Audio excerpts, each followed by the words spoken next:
Thank you. The next project comes out of English 102, Critical Writing, Reading, and Research. We have Jeremy Lincoln and Jacob Sprecher. To give you a little background, Jeremy Lincoln is pursuing a degree in biological research sciences. He's a returning adult student. He participated in a medical mission to Nicaragua in 2004. It's his first semester returning to school since 2006, and he is looking at receiving an Associate's in Applied Arts and Sciences this spring, transferring to UW-Madison in the fall of 2016. He'll be pursuing research in molecular biology and biochemical engineering. Jacob A. Sprecher is 25 years of age. It's his first year, his second semester here at UW-Baraboo. He's looking at going into an engineering degree. He works at the Humane Society in Baraboo on the weekends, and he's accompanied by his mother, that would be Janet Wood, and his grandmom, Marie Zeman. And it is Janet Wood's birthday today, and he wants to give a special note that says he loves her.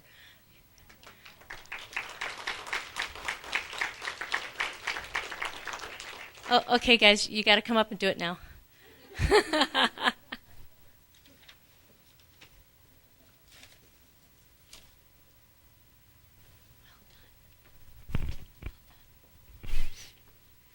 All right, thank you, Dr. Auld. Also want to say quite a jaw-dropping presentation from John Washer there. I am also in his interdisciplinary water, and it is quite an eye-opening course. But today, Jacob and I were going to be presenting on the correlation between technology and specifically human evolution. And this is a project that had its beginnings in English 102. We both were individually researching our own separate topics, and both came to the same idea around evolution as being this ideology and kind of the foundation of what separates us from technology. So, to begin with, I'll start off with a little bit of history and what really has set us apart, what innovations in technology has really advanced human society and human evolution.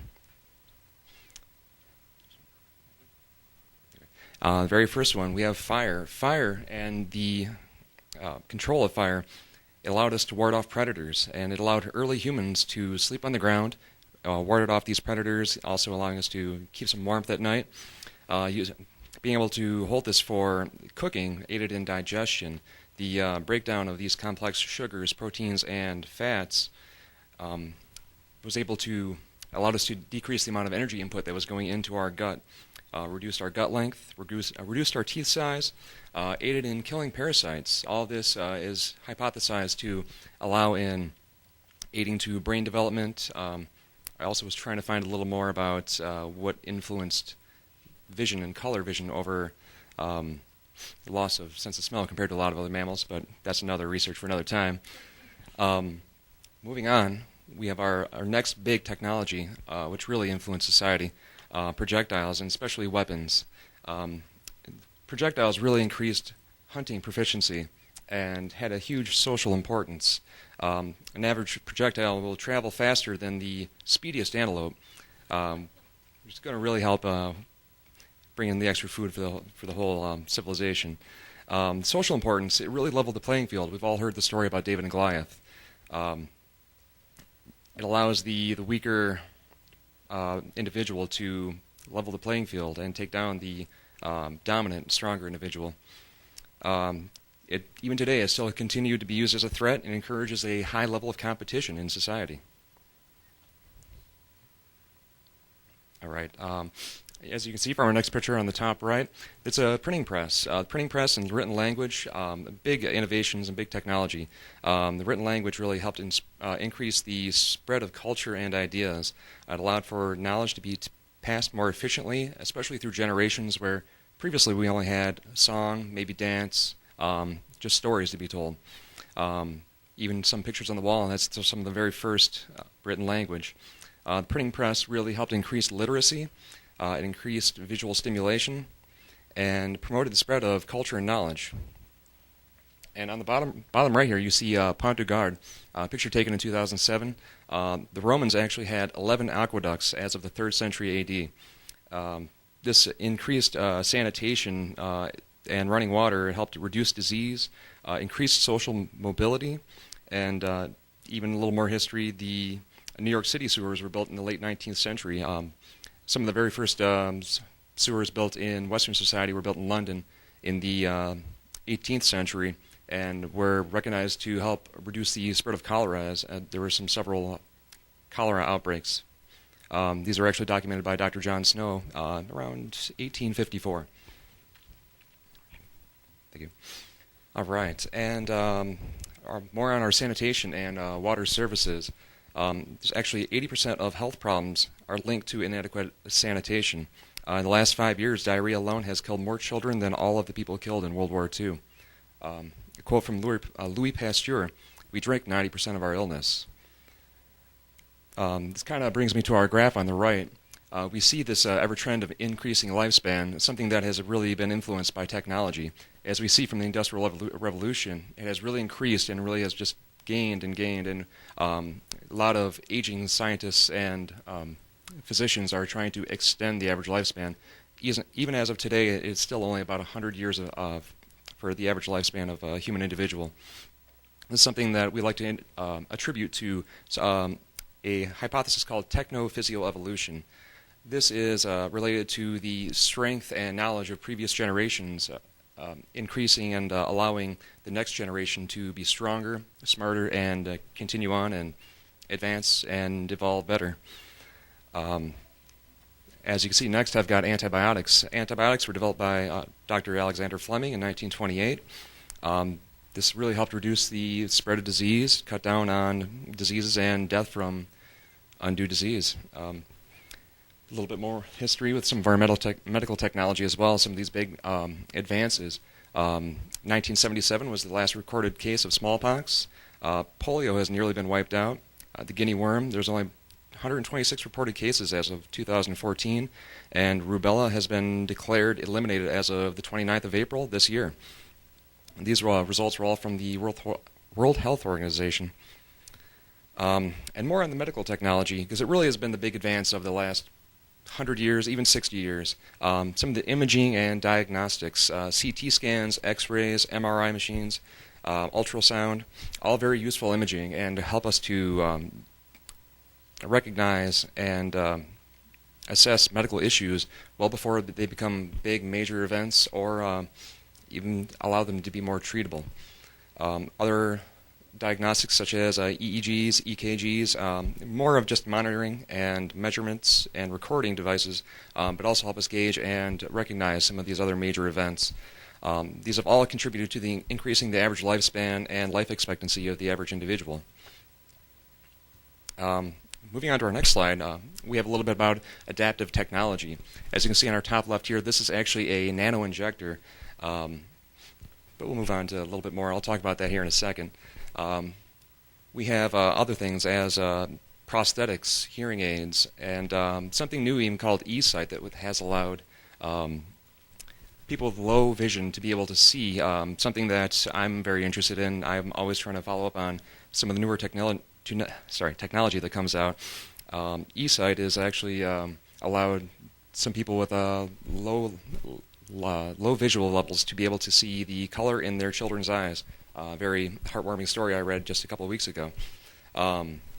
It's theorized that even hearing aids over the next couple of generations might be allowed to or improve to the point where they can increase and hear all kinds of different frequencies, evolve to the point where maybe we'll be able to communicate with other species. Prosthetics, they're very important because it allows us, you even see in some of the Olympics, people wearing the blades that they run on the blades, they are not allowed in the regular Olympics. They have to participate in a separate set of Olympics. And the last couple of topics are very, very personal to me because it's much more of a field of research that I want to go into. Genomics and PCR, or polymerase chain reaction, something that I did a lot of before in my first go-around at school. That has allowed us to really amplify DNA and really led to the Human Genome Project, which has really helped us to recognize all kinds of autoimmune diseases and help especially in the diagnostics, helped us to recognize more and more autoimmune diseases, all kinds of increased availability for gene-related disorders to be recognized and to be treated. Moving on to eugenics. Eugenics has been going on for years. Something as small as just breeding cattle for the right color we want, the amount of milk that we want them to produce. You look at the corn that we've had over the last several generations and being able to be grown with less fertilizer, less water. It's all a type of eugenics. But even now, as my quote on the bottom says, just last month, Chinese scientists were actually able to genetically modify human embryos. I was able to find a little more statistics on this, and it was actually regarding the CRISPR and Cas9 enzyme complex, something even I'm not too familiar with. But the statistics I found is they tested 71 embryos, and ultimately only 54 were able to be tested in the long run. So 28 of the 54 were successfully spliced.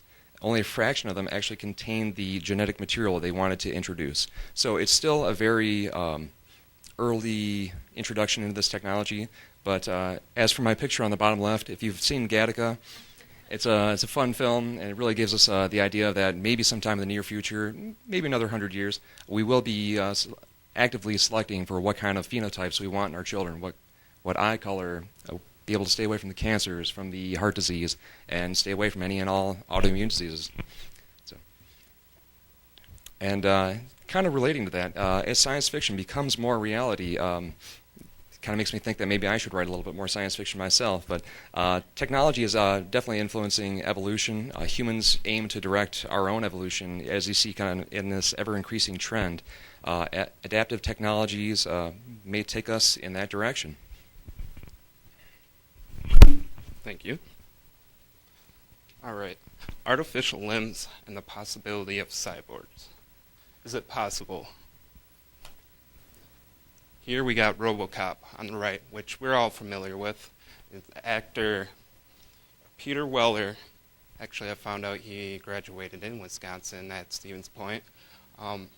In the movie, he gets in an accident and turns into a cyborg, essentially. And for many years, we thought, this is possible. Can there be cyborgs?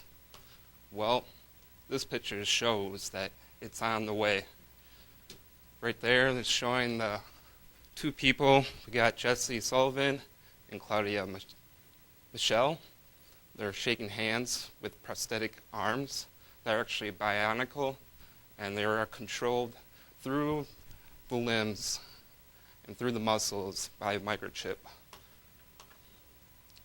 And why are we using these in the increase is daily more and more people, as you can see in this graph, are needing it throughout the 1985 through the 2001. It's increasing, and it's increasing dramatically, you can see.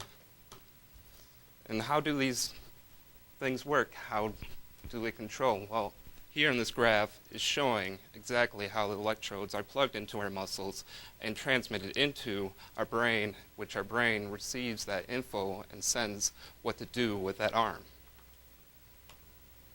What is artificial intelligence?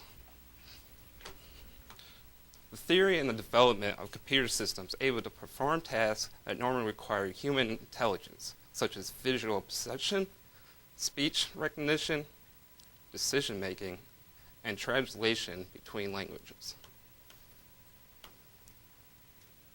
And here we have a picture of the movie I, Robot, which on the left is Sonny, the artificial intelligence, and on the right is Will Smith, aka the detective Del Spooner.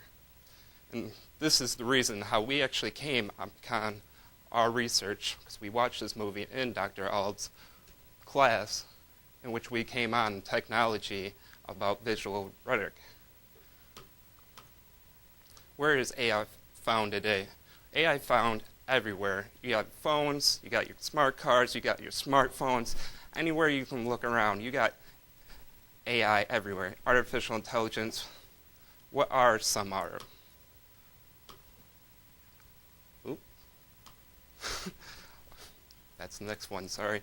how does the growth of AI intelligence compare to human intelligence? And in here in the graph it's showing, which is the 20th century projection growth of computer performance compared to the human performance. As you can see, it's exponentially growing up, as ours is just slowly going up and it's not increasing much compared to computer intelligence. What can artificial intelligence do is a question. Calculate. There's calculators, such as this, that calculate faster than any human mind can think imaginable. Like you try to say, do 10 to the third power of 100 divided by something like 3, we wouldn't know. But this calculator can do that in seconds. It can drive your car. Today there is Google Car that actually is a prototype that's by Toyota, or no, yeah, it's Google Car, my bad, it's Google. And they're actually testing it out in California currently, where they sent out, I think it was about 50 cars, and there is some nicks and errors, and it's a development in project, but say in the 50 years, the cars will be driving by themselves. Work, blue-collar jobs. You see this little robot serving some food. This is Amos. Amos actually means advanced step in innovative mobility. These little guys can not only serve, but they can recognize each other, what they're doing, and go around human bodies so they don't run into them, and they charge by themselves. Scary thought. They can perform surgery. As you can see, the Da Vinci, the surgical system, that's actually right now in the US has currently about 200,000 of them. They cost about approximately $1 million to $2 million. And this is how surgeries are going to be performed in the future, so you won't be at the cause of a doctor's hands, because the doctor controls it with the computer and got pinpoint accuracy. Don't have to worry about shaky or something going wrong with the doctor. That leaves one question. What can't this artificial intelligence do? Thank you very much.